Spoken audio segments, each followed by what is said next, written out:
پہلا کام مسجد نبوی کی تعمیر تھا کہ آپ صلی اللہ علیہ وسلم کی اونٹنی جس جگہ پر بیٹھی، آپ نے اسی جگہ پر مسجد تعمیر کرنے کا فیصلہ کیا، اور یہ جگہ جو ہے یتیم بچوں کی تھی۔ آپ نے ان سے سودا کیا اس جگہ کا، اس کی ان کو قیمت دی، اور سیرت میں ذکر کیا جاتا ہے کہ اسلام سے پہلے مشرکین کی کچھ قبریں تھیں، کچھ ویرانہ تھا، کوئی کھجوروں کے اور غرقد کے درخت تھے، تو آپ نے وہ قبریں اکھڑوا دیں اور کھجوروں کے درختوں کو کاٹ کر مسجد کے قبلہ کی طرف لگا دیا اور ویرانہ ختم کر دیا، اور پھر مسجد کی بنیادوں کی کھدائی کی، اور دیواریں جو ہے مٹی اور کچی اینٹوں سے اٹھوائیں، اور کھجوروں سے جو ہے کھجوروں کے پتوں سے اس کی چھت کی مسجد کی چھت بنائی، اور کھجوروں کے تنوں سے اس کے شتیر بنائے، اور اس طریقے سے جو ہے مسجد کی تعمیر ہوئی، اور مسجد کے نیچے کا فرش جو ہے فرش میں کنکر اور ریت جو ہے ڈالی گئی۔ یعنی یہ تھی آپ صلی اللہ علیہ وسلم کی مسجد کہ جس کی کچی دیواریں ہیں اور کھجوروں کے پتوں کی چھت ہے، اور کھجوروں کے تنوں کے اس کے شتیر یا اس کے ستون ہیں، اور نیچے کوئی کارپٹ، قالین، کوئی مخمل، کوئی یعنی کہ اس طرح کی چیزیں نہیں ہیں، بلکہ نیچے صرف اور صرف کنکر ہیں اور ریت ہے۔ تو یہ ہے سید الخلق کی اور نبیوں کے سردار جہانوں کے امام کی مسجد، اور اسی لیے جس قدر یہ مسجد سادہ تھی اور تقوی کی بنیاد پر قائم تھی، اسی قدر اس مسجد میں خیر و برکت تھی۔ آج مسجدیں بہت بڑی ہوتی ہیں اور بہت زیب و زینت ہوتی ہے ان کے اندر، جس سے حقیقت میں منع بھی کیا گیا ہے، اور بہت عالی شان انداز سے بنائی جاتی ہیں، اور اچھی بات ہے کہ مسجدوں پر اہتمام ہو، لیکن اصل مسجدوں کی تعمیر جو ہے وہ صرف ان کی دیواریں کھڑی کرنا نہیں، اس میں سنگ مرمر لگانا نہیں، اس کے اونچے مینار بنانا نہیں، بلکہ اللہ ماتا ہے انما یعمر مساجد آمن باللہ والیوم الآخر واقام الصلاۃ وآت الزکوٰۃ ولم یخش الا اللہ۔ اصل مسجدوں کو تعمیر کرنے والے وہ لوگ ہیں کہ جو اللہ پر ایمان لائے ہیں۔ سب سے پہلی چیز، آج ہمارے عالم اسلام کی بے شمار وہ مسجدیں ہیں کہ جو اس ایمان سے خالی ہیں،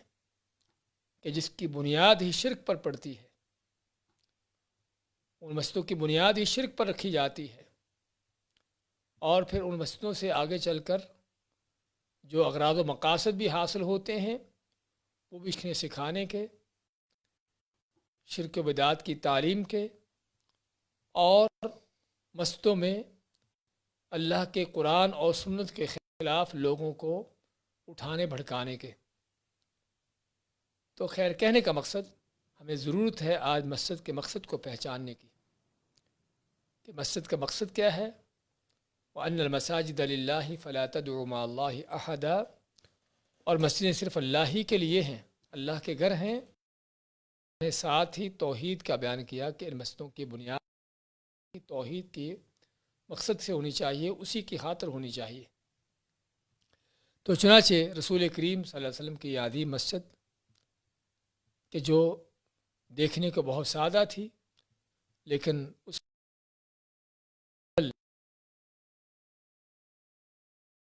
اور خود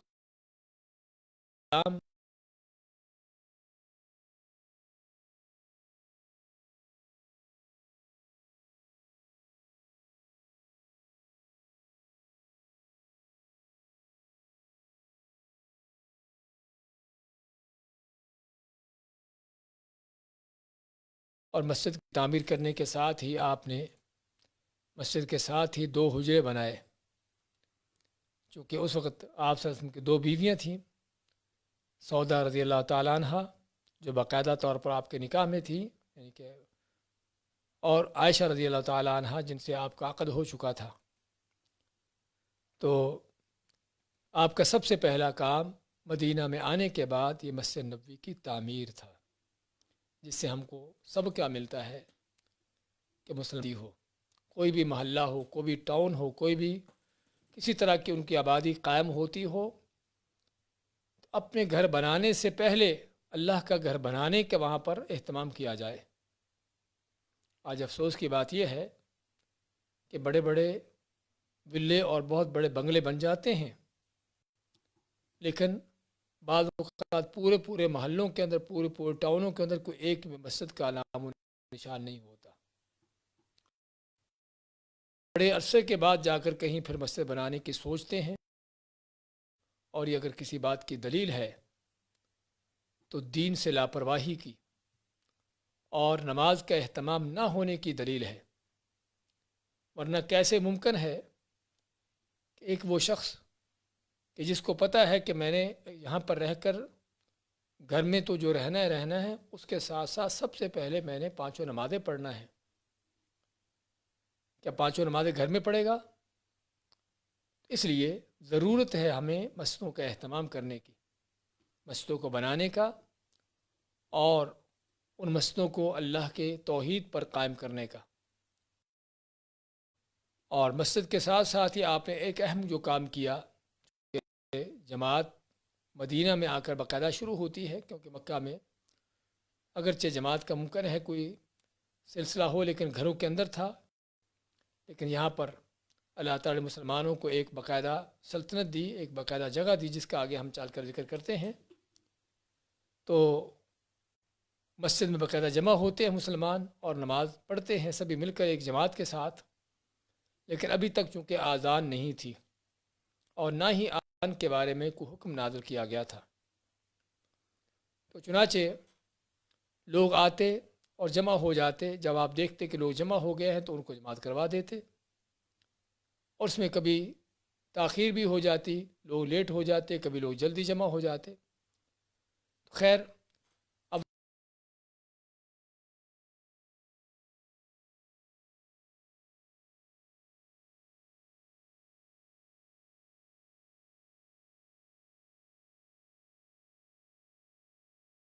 لوگ جو اپنے آس پاس چیزیں دیکھتے تھے اسی طرح کے مشورے دیتے ہیں۔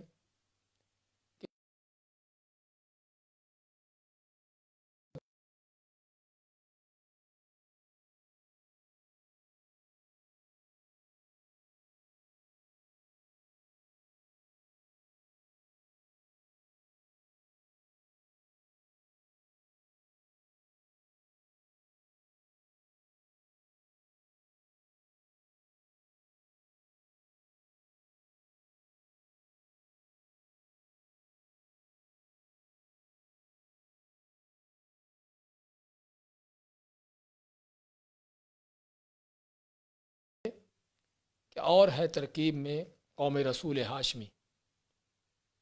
تو ضرورت ہے آج کے مسلمان کو ان باتوں کو سمجھنے کی کہ آپ نے ان ساری باتوں کو قبول کیوں نہ کیا۔ یہ سارے مشورے جو لوگوں نے دیے تھے، آپ نے کیوں ان پر توجہ نہ دی؟ کیونکہ یہ کفر کے کام ہے، کوئی یہودیوں کا ہے، کوئی عیسائیوں کا ہے، کوئی مجوسیوں کا ہے۔ آپ نہیں چاہتے تھے کہ وہ ایسا کام کرے کہ جو کسی کافر کا کام ہو۔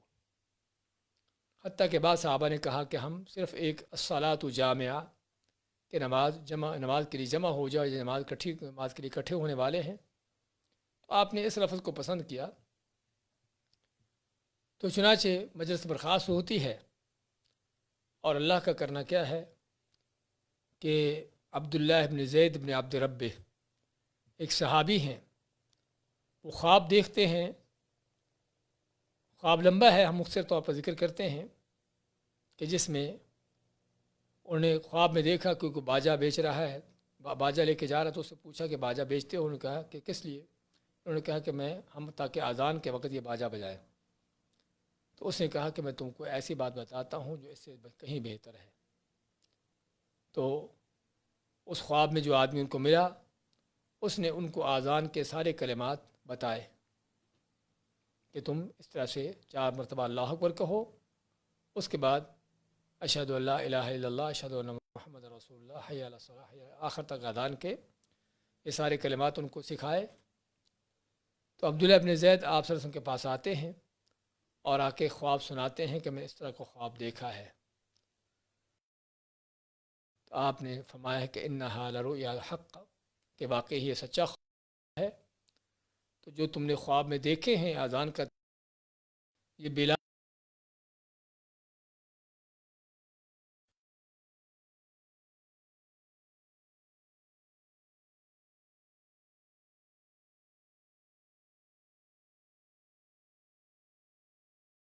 اذان کہتے ہیں، ادھر سے بلال اذان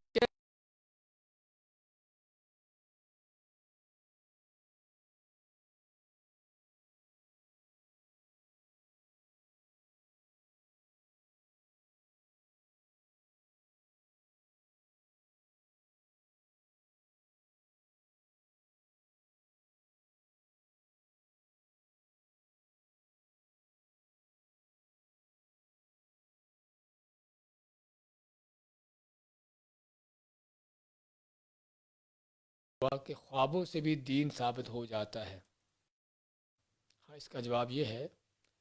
کہ خوابوں سے دین ثابت ہوتا ہے جب اس خواب پر نبی کریم صلی اللہ علیہ وسلم کی مہر لگ جاتی ہے، کہ جس خواب پر نبوت کی مہر آ جائے، ہاں وہ خواب نہیں بلکہ وہ شریعت بن جاتا ہے، وہ دین بن جاتا ہے۔ لیکن جو خواب کسی کا اپنا دیکھا ہوا ہے اور جس خواب کا تعلق نبی کریم علیہ السلام کی وحی کے ساتھ نہیں ہے، اس خواب کی اس دین کے ساتھ کوئی حقیقت نہیں ہے۔ اس لیے اس مسئلے کو ہمیں صاف صاف سمجھنے کی ضرورت ہے کہ اللہ کے دین کا کوئی حکم، اس میں کس طرح کی کوئی رد و بدل، کوئی تبدیلی، کوئی بھی چیز خوابوں سے ثابت نہیں ہوتی۔ اللہ کا دین وحی کے ذریعے آیا ہے، اور نبی کریم علیہ السلام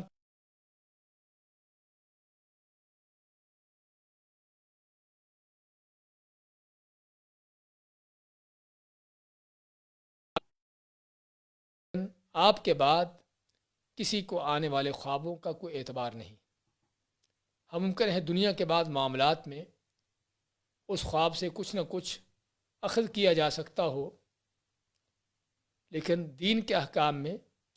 اس کا کوئی تعلق نہیں ہوتا۔ اور میں اسے تنبیہ کر رہا ہوں کہ آئے دن کوئی نہ کوئی اس طرح کوئی جھوٹے دھوکے باز، لوگوں کے مال ہتھیانے والے، کوئی نہ کوئی ڈرامے گھڑ کے لوگوں کو بتاتے ہیں کہ نبی کریم میرے پاس آئے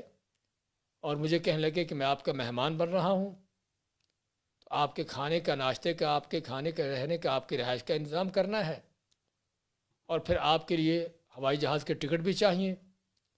یہ ملاؤں کے ڈرامے جو آپ سے مخفی نہیں ہیں، تو یہ سارے شیطان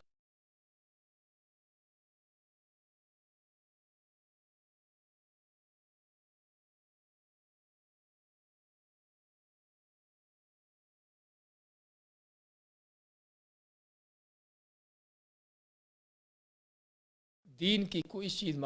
ثابت نہیں ہوتی، دین کا کوئی حکم ثابت نہیں ہوتا۔ لیکن یہ اس وقت تک تھا جب تک نبی کریم علیہ السلام زندہ موجود تھے، اور آپ کے ہوتے ہوئے کوئی اس طرح کا خواب آتا ہے اور آپ اس کی تصدیق کر دیتے ہیں کہ واقعی یہ خواب صحیح ہے، تو پھر اس کو واقعی اس کا اعتبار کیا جاتا تھا۔ اسی طرح آپ کے جو مدینہ پہنچنے کے بعد بڑے اہم کام تھے، اس میں انصار اور مہاجرین کے درمیان مواخات کروانا، بھائی چارہ قائم کروانا۔ انصار وہ تھے اور مہاجرین وہ کہ جو مدینہ کے باہر، اور زیادہ تر یہ لوگ مکہ سے آنے والے تھے، کہ جو اپنے گھر بار، شہر، اپنے علاقوں، اپنے وطن کو چھوڑ کر صرف اور صرف اللہ کو بچانے کے لیے، اللہ کی توحید پر قائم رہنے کے لیے، اور اللہ کے دین کے غلبے کے لیے جو ہے مدینہ میں آ رہے تھے۔ اب یہ چونکہ عام طور پر یہ مہاجرین، ہجرت کرنے والے، خالی ہاتھ ہوتے، مدینہ جاتے ہوئے، مدینہ پہنچتے ہوئے ان کے پاس کچھ نہ ہوتا، کیونکہ اسلام کے دشمن ان کو اپنے ساتھ کچھ بھی اٹھانے کی اجازت نہ دیتے۔ تو یہ خالی ہاتھ مدینہ پہنچتے نہ ہے، نہ کوئی گھریلو ضروریات کا سامان ہے اور نہ کوئی گھر بار ہے۔ اللہ نے ان کے لیے مسخر کیا مدینہ کے انصار کو، کہ جنہوں نے اپنے گھروں کے دروازے کھولے اور بڑے شوق اور محبت کے ساتھ ان کا استقبال کیا، اور ان کو اپنے گھروں میں نہ کہ صرف ٹھہرایا بلکہ اپنے اور ان کے درمیان گھروں کو تقسیم کر لیا۔ انہی کے بارے میں اللہ تعالیٰ کا فرمان ہے، وَالَّذِينَ تَبَوَّءُوا الدَّارَ وَالْإِيمَانَ مِنْ قَبْلِهِمْ يُحِبُّونَ مَنْ هَاجَرَ إِلَيْهِمْ، کہ وہ لوگ جو پہلے سے ہی ایمان لا چکے اور پہلے سے ہی ان کے گھر موجود تھے، وہ کیا ہیں؟ یحبون من ہاجر الیہم، وہ پسند کر محبت کرتے ہیں ان لوگوں سے جو ان کے پاس ہجرت کر کے آتے ہیں۔ فی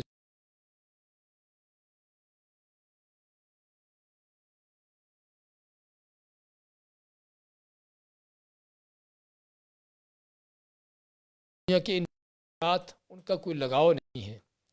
وَيُؤْثِرُونَ عَلَىٰ أَنفُسِهِمْ وَلَوْ كَانَ بِهِمْ خَصَاصَةٌ، اور اگرچہ خود جو ہے تنگی فقر و فاقہ میں بھی کیوں نہ ہو، پھر بھی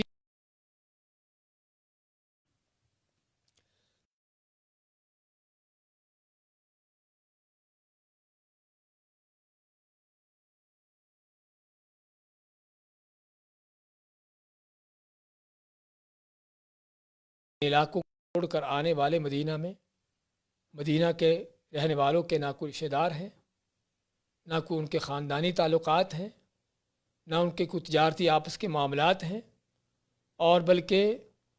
اکثر و بیشتر آپس کی اس سے پہلے کوئی پہچان بھی نہیں تھی کہ یہ کون ہے، لیکن صرف ایک ایمان کا رشتہ، ایک اسلام کا وہ رشتہ تھا کہ جس رشتے کی بنیاد پر ایسا عظیم تعلق قائم ہوا کہ جو تعلق بھائیوں کے درمیان بھی نہیں ہوتا جو ایک ماں باپ سے پیدا ہوتے ہیں۔ تو پہلے سے ہی انصار کے لوگوں نے ان مہاجرین کے لیے دروازے اپنے کھولے ہوئے تھے۔ مزید رسول کریم صلی اللہ علیہ وسلم نے ان کے درمیان مواخات کا، بھائی چارے کا یہ رشتہ قائم کروایا۔ تو چنانچہ ہر مہاجر کو، باہر سے آنے والے کو ایک انصاری کے ساتھ منسلک کر دیا، آپس میں ان کا تعلق قائم کروا دیا، بھائی چارہ قائم کروا دیا۔ اور اس بھائی چارے کی بنیاد پر کیا تھا؟ ایک دوسرے کے مددگار ہونا، ایک دوسرے کا ساتھ دینا، دنیا کے معاملات میں، ضروریات کے اندر ایک دوسرے کی ضروریات مہیا کرنا، اور حتیٰ کہ اس موقع پر اسلام کے شروع میں اگر کوئی ان میں سے فوت ہو جاتا تو پیچھے رہنے والا اس کا وارث بنتا، اگرچہ اس کا رشتہ دار نہ ہوتا، لیکن اسی مواخات کی بنیاد پر جو ہے وہ ایک دوسرے کے وارث بھی بن جاتے۔ اگرچہ اللہ تعالیٰ نے بعد میں یہ حکم ختم کر دیا اور مرنے والے کے وارث صرف وہی قرار دیے جو اس کے عزیز و اقارب ہیں، جس قدر زیادہ وہ عزیز ہیں، جس کا زیادہ قریب ہے۔ لیکن بات کرنے کا مقصد کہ یہ رشتہ اتنا مضبوط قائم ہوا کہ حتیٰ کہ مرتے ہوئے بھی، فوت ہونے کے بعد ایک دوسرے کے وراثت بھی پانا شروع کر دی انہوں نے۔ اور پھر ہمیں مثالیں ملتی ہیں اس بھائی چارے کی، اس مواخات کی، کہ کیا عظیم مواخات تھی، کیا تاریخ میں یہ عظیم مثالیں پیش کی گئی ہیں۔ انہیں میں ایک مثال جو عام طور پر ذکر کی جاتی ہے، سعد بن الربیع رضی اللہ تعالیٰ عنہ اور عبد الرحمن بن عوف رضی اللہ تعالیٰ عنہ۔ عبد الرحمن بن عوف مہاجرین میں سے ہیں، مکہ چھوڑ کر آتے ہیں تو نبی کریم صلی اللہ علیہ وسلم ان کا مواخات کرواتے، ان کا بھائی چارہ کرواتے ہیں۔ تو سعد بن ربیع عبد الرحمن کو فرماتے ہیں کہ یہ میرا گھر ہے، اس کو میں آدھا آدھا کرتا ہوں، آدھا آپ لے لو، آدھا میں رکھتا ہوں، اور یہ میرا کاروبار کھیت ہے، اس کو بھی ہم آپس میں آدھا آدھا کر لیتے ہیں، یعنی کہ تم اکیلے ہو، ہم پوری فیملی ہیں، پورا خاندان ہے، ہم زیادہ رکھتے ہیں کو کم دیتے ہیں، نہیں، آدھا آدھا۔ اور بلکہ فرماتے ہیں کہ میری 2 بیویاں ہیں، دونوں کو تم دیکھ لو، جو بھی تم کو پسند آئے میں اس کو طلاق دیتا ہوں، تو عدت ختم ہونے پر تم اس سے نکاح کر لو۔ یہ مواخات کا انداز، یہ اس کی عظیم مثالیں کہ جو انسانی تاریخ میں شاید ڈھونڈنے سے نہ ملے۔ لیکن یہ انصار بھی، یہ مہاجرین بھی، کیا خودداری تھی ان کے اندر۔ عبد الرحمن بن عوف فرماتے ہیں، ان کو دعا دیتے ہیں کہ اللہ تعالیٰ نے جو تم کو عطا کیا ہے، اللہ اس میں تم کو برکت دے۔ تو مجھے یہ بتاؤ کہ تمہارا بازار کہاں ہے، مدینہ کا بازار کہاں ہوتا ہے؟ تو بازار میں جاتے ہیں، خرید و فروخت کرتے ہیں، حالانکہ کچھ ہاتھ میں نہیں تھا، لیکن کچھ چیز لی، کوئی بیچی، اسی سے ان کو منافع ملتا رہتا ہے۔ تو شام کو جب گھر لوٹتے ہیں سعد بن ربیع کے گھر، تو نہ کہ صرف اپنے گھر کے کھانے کا بھی ساتھ انتظام کر کے آتے ہیں۔ ہاں، یہ ہے ایک مسلمان کی خودداری، ایک مسلمان کا اس کا عزم و ہمت، یعنی کہ دوسروں پر وہ ان کے سر پر بیٹھ جاتا ہے کہ ٹھیک ہے اس نے گھر کھول دیا ہے تو اب ان سے کھاؤ پیو، بلکہ یہ ہے ایک مسلمان کا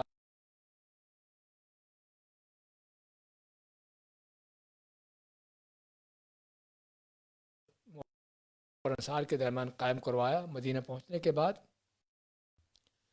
اسی طرح آپ نے جو چوتھا بڑا کام کیا مدینہ پہنچ کر،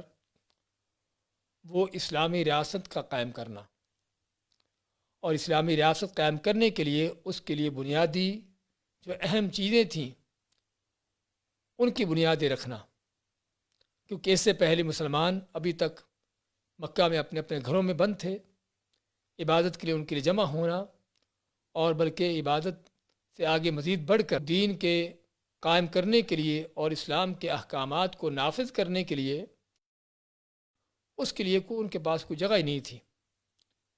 لیکن مدینہ اگرچہ چھوٹی سی بستی تھی، لیکن یہاں پر اللہ تعالیٰ نے مسلمانوں کو ایک جگہ، ایک پلیٹ فارم کو دیا کہ جہاں پر وہ رہ کر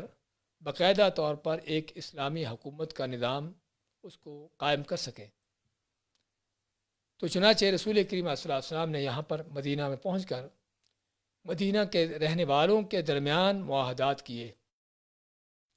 جن معاہدات کو تاریخ میں میثاق مدینہ کے نام سے یاد کیا، اور یہ معاہدات آپ کے مختلف،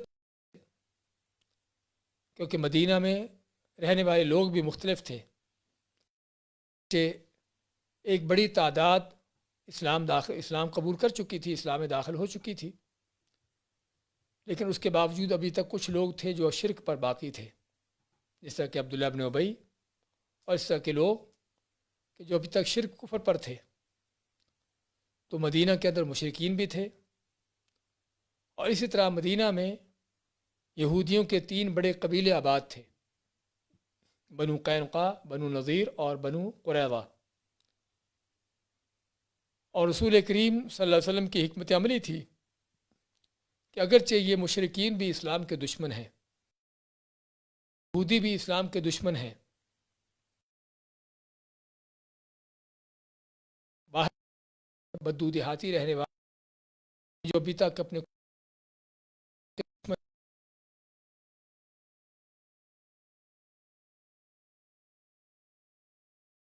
فی الحال وقتی طور پر ان لوگوں کی دشمنیوں کو پیچھے کیا جائے اور ان کے ساتھ معاہدات کر کے ان کو اپنے ساتھ ملانے کی کوشش کی جائے، تاکہ جو سب سے بڑا دشمن قریش ہیں مکہ والے، ان کے لیے فارغ ہوا جائے۔ اور یہ عین وہ حکمت عملی ہے کہ جو کسی مسلمان لیڈر کے اندر ہونی چاہیے، کہ چاہے جائے کہ سبھی بجائے اور سبھی کے ساتھ سر پھوڑنے کے بجائے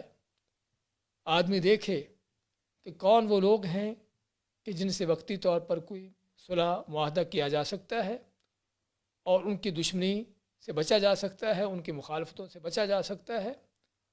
اور کون وہ لوگ ہیں کہ جو اس وقت ہمارے خلاف برسر پیکار ہیں اور جن کے خلاف لڑنا یا میدان میں آنا ضروری ہے۔ تو چنانچہ آپ نے اسی حکمت عملی کے پیش نظر مدینہ کے یہودیوں کے ساتھ بھی معاہدات کیے، حالانکہ آپ جانتے تھے کہ یہودی کون ہیں، ان کی تاریخ کیا ہے، اور کس طریقے سے مشرکین مکہ کے ساتھ بھی ان کے معاملات ملے ہوئے ہیں۔ اور جہاں تک مشرکوں کی بات ہے، وہ تو تھے ہی مشرک، ان میں اور مکہ والوں میں کوئی فرق نہیں ہے، لیکن آپ نے ضروری سمجھا کہ حال وقتی طور پر اپنے ساتھ ملایا جائے تاکہ کم از کم دشمنی مخالفت سے جو ہے وہ بچا جائے۔ تو چنانچہ یہاں پر آپ نے، ہم دیکھتے ہیں اس کتاب میں مختلف طرح کے معاہدات لکھے ہوئے ہیں کہ جو آپ کے معاہدات مشرکین مسلمانوں کے درمیان بھی تھے اور مزید یہودیوں کے درمیان اور مسلمانوں کے درمیان بھی تھے۔ ان میں سب سے اہم جو بنیادی چیزیں تھیں وہ یہی تھیں کہ یعنی کہ سبھی یہاں پر مدینہ میں رہنے والے، چاہے کوئی کسی بھی دین پر ہوں اور کسی بھی مذہب پر ہوں، وہ سبھی ایک دوسرے کے ساتھ مل کر چلیں گے، اور اگر کوئی بغاوت کرتا ہے تو سبھی اس کا مقابلہ کریں گے، اگر کوئی دنگا فساد مچاتا ہے تو سبھی اٹھ کر اس کے دنگے فساد کو ختم کریں گے، اور باہر کے جو رہنے والے لوگ ہیں، یعنی مشرکین ہیں یا دشمن ہیں باہر کے، مدینہ کے باہر، ان کے ساتھ کوئی ساز باز نہیں کرے گا، اپنے طور پر ان سے اپنے تعلقات نہیں جوڑے گا، اور اگر کوئی باہر کا دشمن آتا ہے تو تب بھی اس کے خلاف سبھی مل کر جو ہے وہ اس کا مقابلہ کریں گے، اور اگر کوئی قتل ہوتا ہے تو اس کے دیت کا، اس کا خون بہا ادا کرنے میں سبھی ایک دوسرے کے ساتھ مل کر رہیں گے۔ یعنی اس طرح کی ایک شکے تھی جو کہ اس معاہدے کے اندر آتی ہیں۔ تو چنانچہ آپ کے ان معاہدات کا فائدہ کیا ہوتا ہے؟ ان معاہدات کا فائدہ یہ ہوتا ہے کہ وقتی طور پر یہودی جن کی فطرت ہی سازشیں اور شرارتیں تھیں، ان کو بھی آپ نے دبا لیا، ان کے شر سے بھی، شرارتوں سے بھی وقتی طور پر محفوظ ہوئے، اور مدینہ کے اندر بھی جو مشرکین تھے ابھی تک جو اسلام جنہوں نے قبول نہیں کیا تھا، ان کے شر سے بھی آپ وقتی طور پر محفوظ ہو جاتے ہیں، اور بلکہ صرف مدینہ کے اندر ہی نہیں بلکہ مدینہ کے آس پاس کے جو دیہاتی علاقے تھے ان کے ساتھ بھی آپ نے اسی طرح کے معاہدات کیے کہ جس وجہ سے جو ہے آپ ان کی طرف سے بھی پیدا شدہ جو خطرات سے ان سے محفوظ ہو جاتے ہیں۔ تو یہ ہے آپ صلی اللہ علیہ وسلم کے اہم ترین وہ اعمال، وہ کام جو آپ نے مدینہ پہنچ کر کیے، اور ان چیزوں سے ہی ہم کو پتہ چلتا ہے کہ نبی کریم علیہ السلام نہ تو آپ کی پرورش کسی بادشاہ کے دربار میں ہوئی ہے، جس طرح کہ موسیٰ علیہ السلام کا اللہ نے ان کو پیدا ہوتے ساتھ ہی فرعون کے گھر میں پہنچا دیا، تاکہ موسیٰ علیہ السلام جن کو آگے چل کر بنی اسرائیل کی قیادت کرنا ہے، ان کو وہیں سے ان کی تربیت ہو فرعون کے گھر سے کہ لیڈرشپ کیسی ہوتی ہے۔ اور نبی کریم صلی اللہ علیہ وسلم کے ساتھ کوئی ایسا معاملہ نہیں تھا، لیکن اللہ نے آپ کو، اگرچہ آپ کی زندگی میں کوئی سابقہ معاملات تو ایسے نہیں تھے، لیکن اللہ نے آپ کو ایسا فہم و تدبر عطا کیا تھا، اور اس انداز سے آپ کی رہنمائی کی تھی کہ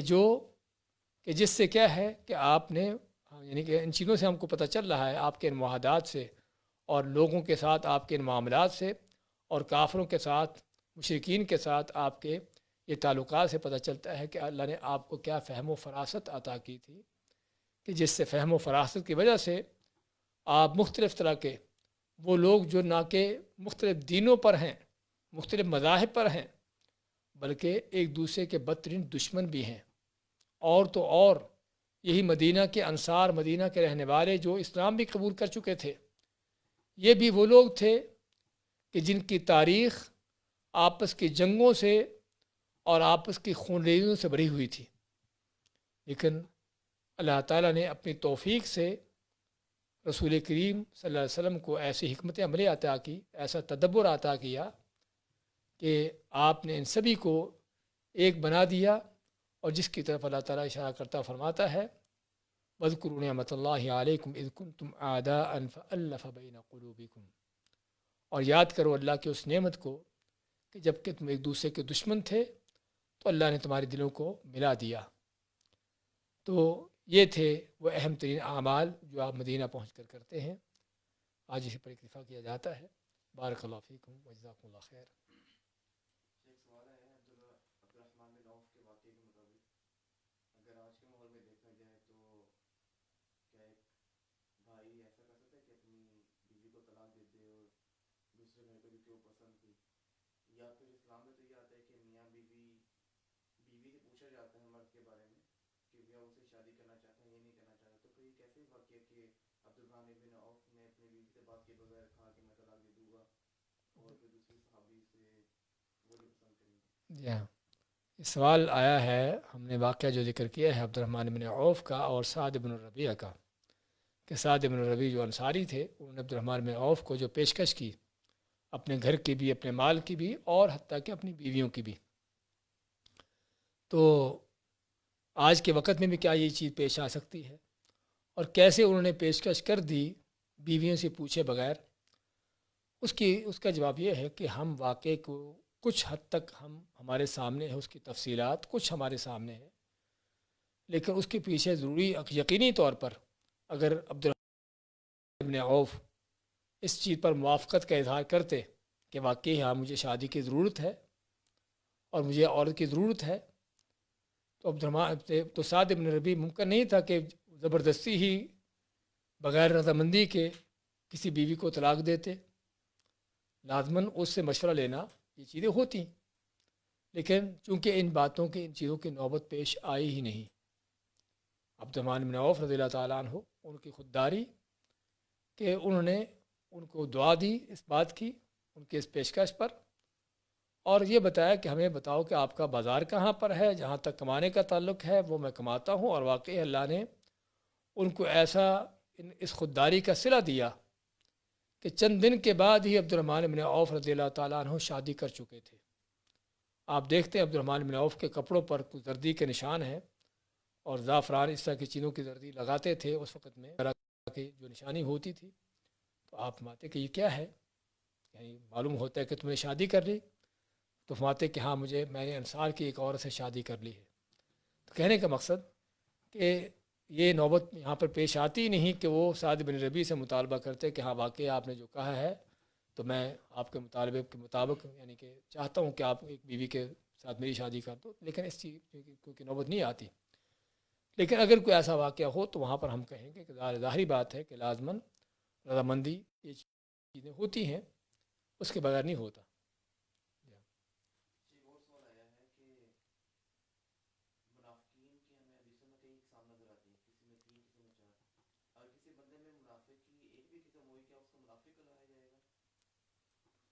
سوال یہ ہے کہ ہمیں منافقین کی کئی خصلتیں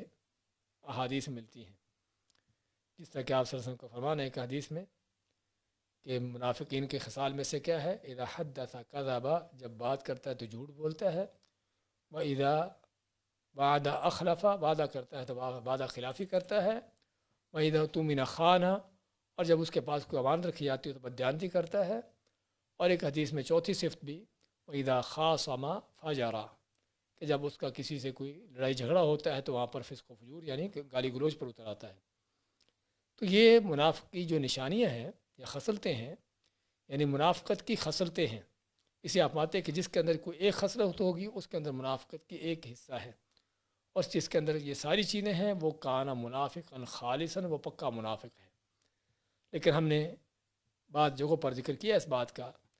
کہ اصل منافقت کی دو قسمیں ہیں، ایک عملی منافقت ہے اور ایک عقیدے کی منافقت ہے۔ ہاں یہ خصلتیں جو ہیں عموماً اگرچہ عقیدے کے منافق کے اندر اور زیادہ ہوتی ہیں، لیکن یہ عملی منافقت ہے کہ جس کا نتیجہ ضروری نہیں کہ ایسا کرنے والے کے ہی دل سے کافر ہو۔ ہاں ویسے اس کے دل میں ایمان تو ہے، لیکن ایمان اتنا کمزور ہے کہ جس کی وجہ سے جھوٹ بولنا اس کو آسان لگتا ہے، وعدے کی خلافی کرنا اس کو مشکل نہیں لگتی، بددیانتی بھی اس کے ہاں ایک عام سی چیز ہوتی ہے۔ یعنی اس کا ایمان اتنا کمزور ہے کہ اس کے ساتھ ساتھ اس طرح کی نافرمانیاں کرنا، اس طرح کے گناہ کرنا اس کے لیے آسان چیزیں ہیں، لیکن اس کا معنی یہ نہیں کہ وہ دین سے خارج ہے، تو یہ یعنی کہ منافقت ہے، لیکن عملی منافقت ہے، کہ جو عملی ایک نشانی ظاہر ہے، لیکن جو سب سے خطرناک، اس سے خطرناک جو ہے وہ جو عقیدے کا منافق ہے، جس طرح کہ عبداللہ ابن ابی اور اس طرح کے لوگ تھے کہ جو دلی طور پر دین کے اسلام کے دشمن تھے اور صرف اوپر سے اسلام کا لبادہ اڑا. اور اگرچہ یہ ساری خصلتیں جو آپ نے بیان کی ہیں ان لوگوں کے اندر اور بھی بڑھ چڑھ کر تھیں. یہ آخری سوال ہے کہ اگر کوئی نیک بزرگ ہو اور اس کے پاس کوئی شرک والے کی کوئی تقریبات یا کچھ بھی نہ ہو رہی ہو، کیا ہم ان کی قبر پہ جا سکتے ہیں؟ اور کیا ہمیں رسول اللہ صلی اللہ علیہ وسلم تاریخ میں کچھ ایسا پتہ چلتا ہے کہ رسول اللہ صلی اللہ علیہ وسلم نے کوئی پہلے نبیوں کی قبروں پہ گئے ہیں؟ جی ہاں، سوال یہ آیا ہے کہ کسی اللہ کے نیک بندے بزرگ تو اس کی قبر پر جانا، یا آپ صلی اللہ علیہ وسلم کے متعلق آیا ہو کہ آپ نبیوں کی قبروں پر گئے ہوں. ہمیں آپ صلی اللہ علیہ وسلم کے حوالے سے تو کوئی ایسی بات نہیں ملتی کہ آپ نے کسی نبی کی قبر پر گئے ہوں. آپ کوئی ایسا واقعہ کسی حدیث میں کوئی ذکر نہیں آتا. تو باقی جہاں تک عام لوگوں کا، عام مسلمانوں کا کسی اللہ کے نیک بندے کی قبر پر جانا، تو ہم کہیں گے کہ اس طرح ہمیں عام قبروں کی زیارت کا حکم دیا گیا ہے، اللہ فزوروہا فانہا تذکرکم الآخرہ، کہ قبروں کی زیارت کیا کرو کیونکہ تم کو یہ آخرت یاد دلاتی ہیں. اسی طرح ہم کسی بھی اللہ کے نیک بندے بزرگ کی قبر پر جا سکتے ہیں، لیکن اس قبر پر جس کو دیکھ کر آخرت یاد آئے. ہاں، کیونکہ قبر کو دیکھنے کا مقصد، قبروں پر جانے کا مقصد جو ہے وہ آخرت کو یاد کرنا ہے. اور آخرت کس قبر کو دیکھ کر یاد آئے گی؟ کہ جو ویرانے میں ہو، ویرانہ ہو، قبر مٹی کی ڈھیری ہو، جیسے واقعی پتہ چلتا ہو اس کو دیکھ کر کہ یہ یہاں پر دنیا داری کوئی نہیں ہے، دنیا کی کوئی رنگینیاں، کوئی دنیا کی جو بھی بدکاریاں، فسق و فجور وہاں پر کچھ نہیں ہے، اور واقعی ہی ایک دنیا سے الگ دوسرا عالم نظر آتا ہو. ہاں، یہ ہے جو آخرت یاد دلانے والی قبر ہے. باقی جہاں تک یہ ہمارے ہاں مزار، درگاہیں، دربار، کہ جہاں پر وہ فسق و فجور کے کام ہوتے ہیں کہ جو کسی منکر بعض کا سینموں تھیٹروں کے اندر بھی نہ ہوتے ہوں، اور وہاں پر دنیا داری کے وہ انداز ہوتے ہیں کہ جو بازاروں کے اندر بھی شاید نظر آتے ہوں، مرد عورتوں کے مخلوط محفلیں اور بےہودگی بدکاری کے وہ وہاں پر واقعات پیش آتے ہوں جو کہبہ خانوں کے اندر آتے ہیں. تو یہ وہ قبریں ہیں کہ جہاں پر جانے سے شیطان یاد آتے ہیں، جہاں پر جا کر جو ہے وہ دنیا ہی دنیا نظر آتی ہے، وہاں پر آخرت نظر. کہ آخرت کو یاد کرنے کے حوالے سے کوئی بھی قبر کیوں نہ ہو، چاہے نیک آدمی ہو یا بد ہو، ہاں بشرطے کہ مسلمان ہو، تو ان کی قبر پر جانا چاہیے، زیارت کرنا چاہیے، ان کے لیے دعا کرنا چاہیے. لیکن یعنی کہ جس کا مقصد جو ہے آخرت کو یاد کرنا ہو، تو جب آخرت کو یاد کرنے کا مقصد پورا نہ ہوتا ہو، کوئی ایسی درگاہ، ایسی چیز کہ جہاں پر ہر طرف بدماشی ہی بدماشی ہو، شرک و بدعات کو بھرمار ہو، تو ایسی جگہوں پر جانا سنت نہیں ہے. بارک اللہ فیک.